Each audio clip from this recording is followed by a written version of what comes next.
Проевропска партија победник на изборите во Молдавија, Акција и солидарност, партија основана од претседателката Маја Санду, освои 47,4% од гласовите, покажуваат поротоците на Централната изборна комисија.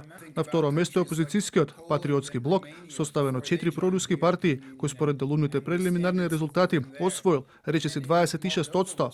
5 политички субјекти, 3 партии и 2 коалиции се очекува да влезат во новиот парламент на Молдавија. Европа треба да биде среќна, бидејќи победија мирот, прогресот и демократијата.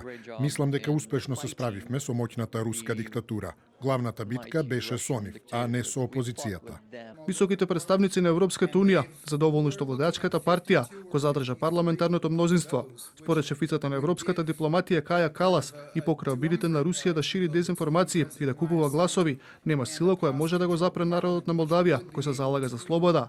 За претседателката на Европската комисија Урсула фон дер Лајен, изборниот резултат е доказ дека жителите на Молдавија ја избрале Европа, демократијата и слободата.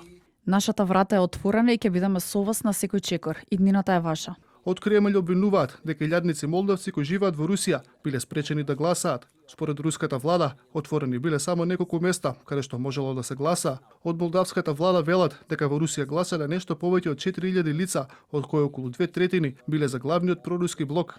Стотици илјади молдавци беа лишени од можноста да гласаат во Руската Федерација поради фактот што за нив беа отворени само 2 избирачки места. Изборите се одржаа во клучен момент за Молдавија, која е кандидат за членство во Европската унија, но се наоѓа во непосредна близина на војната во Украина и според молдавските власти редовно е предмет на притисок и хибридни напади од страна на Москва.